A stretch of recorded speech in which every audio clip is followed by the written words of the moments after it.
जाता है कि जो व्यक्ति रोज सुबह सूर्य को जल अर्पण करता है उसके जीवन में अंधकार ज्यादा देर तक टिक नहीं पाता।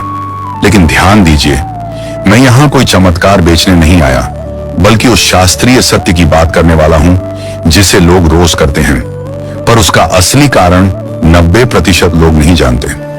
आप भी रोज सुबह देखते होंगे, कोई छत पर खड़ा है, कोई मंदिर के सामने, तो कोई नदी किनारे, सभी एक ही काम कर रहे हैं, सूर्य को जल अर्पण।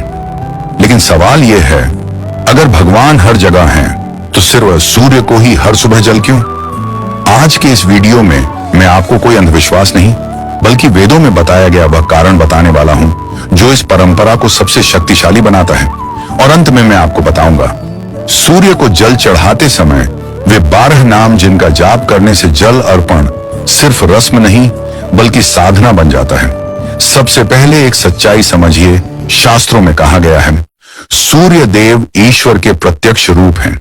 चंद्र मन को देखते हैं, लेकिन सूर्य सीधे सीधे मनुष्य के कर्म देखते हैं। इसीलिए सूर्य को जल अर्पण प्रार्थना नहीं, अपने कर्मों का प्रतिदिन का लेखा जोखा है। सुबह ही क्यों? क्योंकि सूर्योदय के समय प्रकृति सबसे शुद्ध अवस्था में होती है। उस समय मन खाली होता है, अहंकार सोया रहता है और ऊर्जा सबसे तेज होती है। इसीलिए शास्त्र कहते हैं, जो व्यक्ति दिन की शुरुआत सूर्य को अर्पण से करता है उसका दिन अव्यवस्था से नहीं, अनुशासन से चलता है।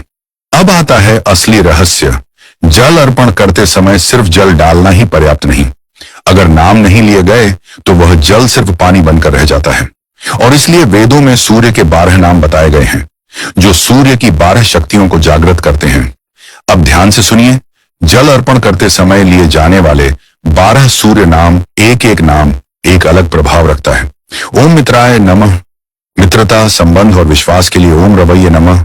रोग और कमजोरी के नाश के लिए ओम सूर्याय नमः। आत्मबल और सम्मान के लिए ओम भानवे नमः। अज्ञान और भ्रम को हटाने के लिए ओम खगाय नमः। जीवन में गति लाने के लिए ओम पूषणे नमः। पोषण और स्थिरता के लिए ओम हिरण्यगर्भाय नमः। भाग्य जागृत करने के लिए ओम मरीचय नमः। नकारात्मकता के नाश के लिए ओम आदित्याय नमः। पिता, अधिकार और नेतृत्व के लिए ओम सवित्रे नमः। सही निर्णय शक्ति के लिए ओम अर्काय नमः। आलस्य और डर से मुक्ति के लिए ओम भास्कराय नमः। जीवन में प्रकाश और स्पष्टता के लिए शास्त्र कहते हैं, जो व्यक्ति इन नामों के साथ जल अर्पण करता है वह सूर्य से कुछ मांगता नहीं, बल्कि अपने भीतर सूर्य को जागृत करता है। और यही कारण है कुछ लोग कम साधनों में भी आगे बढ़ जाते हैं और कुछ सब कुछ होते हुए भी अटके रहते हैं।